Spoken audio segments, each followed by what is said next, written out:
Natutuwa na ako eh. Ginagawa ko ito, yung kinatasawa. Maghapon ko ginagawa ito.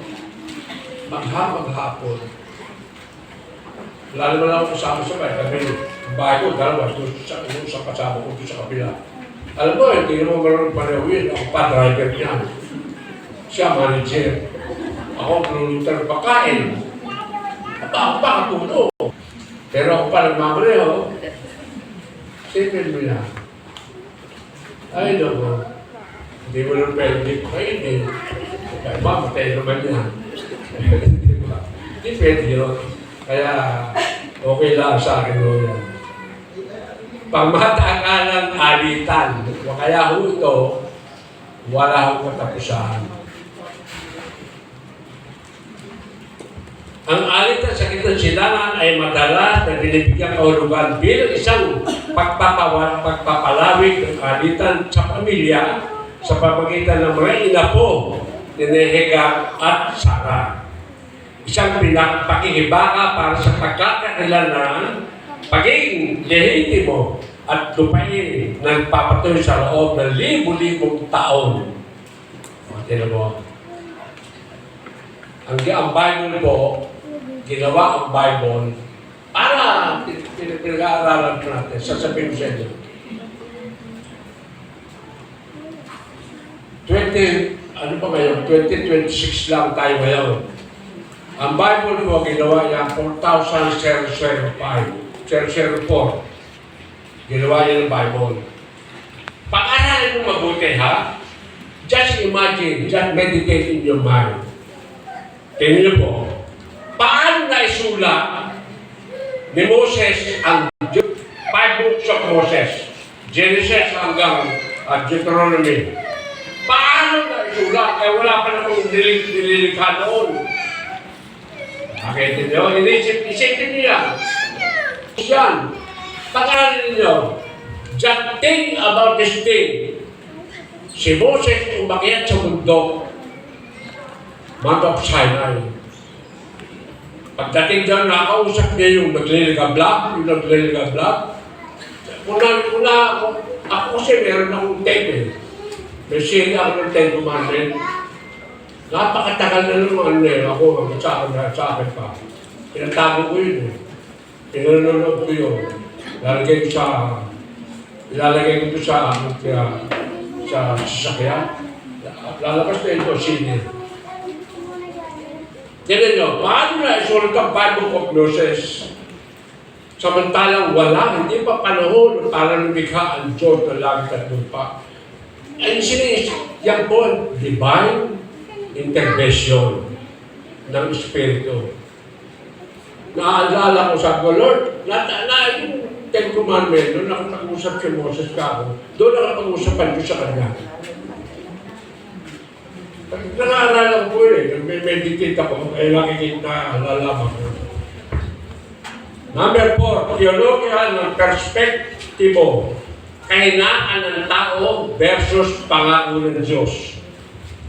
Ikinatutuwiran ng mga komentarista na ang krisis ay resulta ng pagtatangkang tuparin ang isang banal na pangako sa pamamagitan ng pagsisikap ng tao salit na pananampalataya. So, tinan niyo po ha, baliktad eh. Kahit ano gawin yung pagsisikap, hindi mo magagawa yan. By faith ang pinag-uusapan dito, pananampalataya. Hindi pagsisikap ng tao. Pananampalataya ng tao. Ang tinitingnan dito. Kaya pag magbabasa ka ng Bible, iisipin mo lahat. Meron doon mga capital letter, may doon small letter. Ipag-aaral mo lahat kung ano yun. Kaya mahirap mo basta maintindihan. Pero sa tagal ko nung binabasa Biblia for more than 70 times cover to cover, naiintindihan ko na po ito.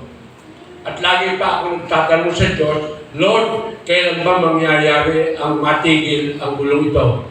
Alam mo ang sagot? Every, ang second coming ko ang titigil yan. Sasagutin ka ng Diyos, gagawa ka ngayon. Itingnan mo sa Bible, gagawa ka ng mensahe. O, makikita mo, lalabas siya. Ganun po yan. Kaya ho may pag-aaral ng Bible. Kaya po ka. Hindi ho, ang pag-aaral ng Bible, hindi pagpasa mo okay na, hindi ho gano'n. Naintindihan sa akin po sa akin po pananaw, naintindihan mo po yan. Ang alegorya sa Galatians 4:21-31, ito po yung kinuwento ni St. Paul sa nangyari sa New Testament, sa Book of Galatians.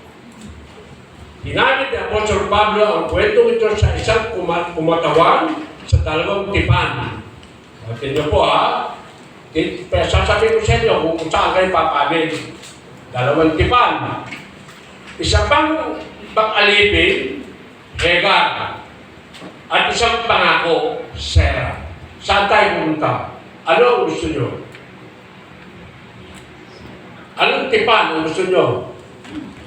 Kaya tinawag si Hagar na slave. Yan ang Muslim. Katulong.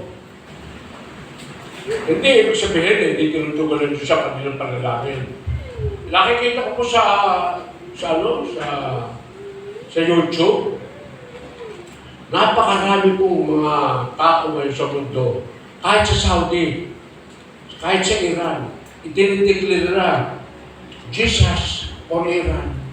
Jesus for Iran. Napakarami. Napupulpil na po ito lahat ito. Na lahat ng tao sa buong mundo maging Christian.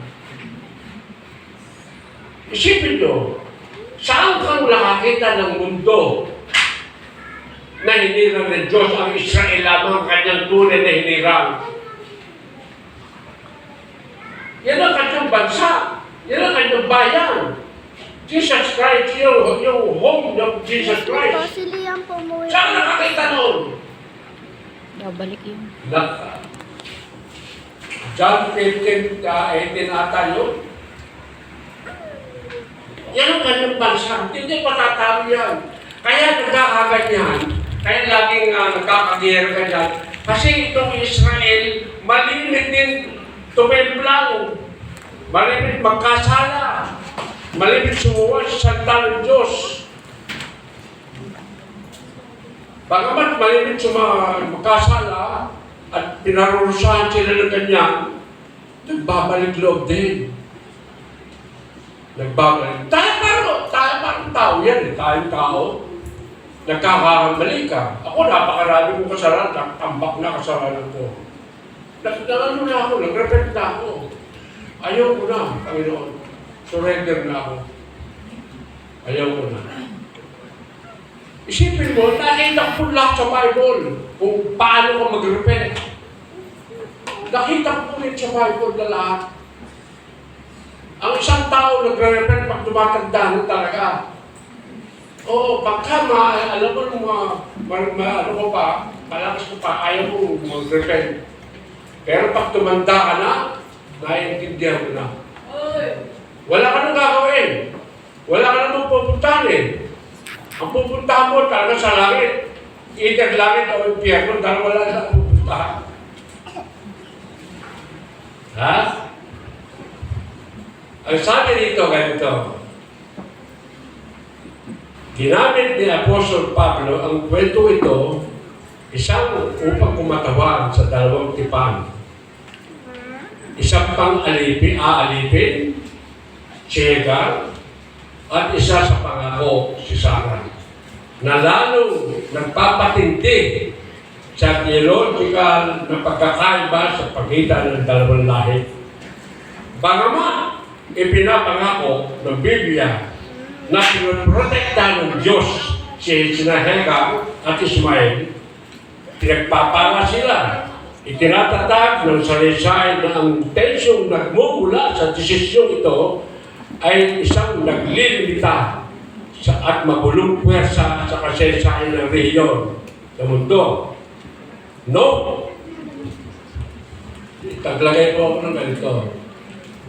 Sa aking pagmumuni-muni, ay tanging ang Diyos lamang ang siya makakapigil sa sitwasyon ng kaguluhan, sakit na silangan. At ang tanging paraan ng mga tao ay panalangin ang lahat ng mga nangyayari at iba pang mangyayari sa mundo. Ito ang tungkol ng bawat tao, kaya tayo ay nilalang dito sa mundo. It is our purpose. That's why we are here on the earth. Ito po yan. Kaya po tayo may tungkulin. Ang tungkulin po natin ay manalangin. Nilagyan ko po ito ng note para maintindihan nyo. Para malaman niyo po lahat. Huwag po tayo maging kampante sa ating pagkatao, sa ating pamumuhay sa ngayon. Huwag po tayo maging kampante. Sapagkat meron po tayo, pag-aralan nyo, tanungin nyo sa sarili, bakit ako nandito dito? Ano gagawin ko? Ano purpose ng Diyos? Ano layunin ng Diyos at nandito ako? May purpose po ang Diyos, kaya tayo narito. Ayaw lang natin tumugon sa purpose ng Diyos. Ayaw natin tumugon. Pag nagbabasa ka ng Biblia, makikita mo ito. Malalaman mo lahat. Hello, okay? Ito pa isa ha. Para maintindihan nyo. Dito po tayo. Ito po yung ating ito po yung mensahe ng Panginoon sa akin. Medyo mahaba-haba ito. Mga taripa at digmaang pangkalakalan. Bakit dapat kang magmalasakit? Dahil po ha. Ito po ang pinaka-sentro po ng kwento ng mensahe ng Panginoon. Huwag po tayo maging kampante sa buhay. Mga taripa at digmaang pangkalakalan, bakit dapat kang magmalasakit?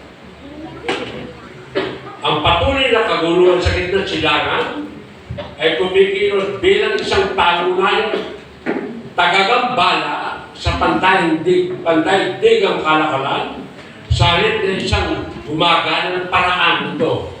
Lumikha ito ng matinding stress sa pandaigdigang supply chain, makabuluhang nagpataas ng mga gastos sa pagpapadala at nagdudulot ng pagtaas ng presyo ng enerhiya. Nakita mo yung kuryente, tataas na naman sa isang buwan. Nakita nyo? Ako mo, sinasabi sa inyo para maintindihan nyo, para malaman nyo lang. Narito kung paano nakaka-apekto ang tunggalian sa pandaigdigang kalakalan. Mga pangamba sa pagpapadala, hindi ka basta makadaan sa Strait of Hormuz. Ang mga pag-atake sa mga barko sa dagat ng pula, sa kipot ng Hormuz, nagpipilit na sa maraming kumpanya ng papadala ng lumipat na route sa paligid ng Cape of Good Hope na nagdaragat sa araw o linggo. Sa mga araw o paglalakbay, nagpapataas ng mga gastos ng gasolina. Yan yun. Yung gastusin natin, tumaas. Ibig na bumaba, tumaas. Nakita nyo? Pagtaas ng gastos, kargamento at siguro, nakita nyo sa atin, sa palengke lang, pumunta ka. Dati ako, nabili kami bigas. Dati 65. Nabili ko yun. Yung pagkain lang ng aso. Yung pagkain ng aso.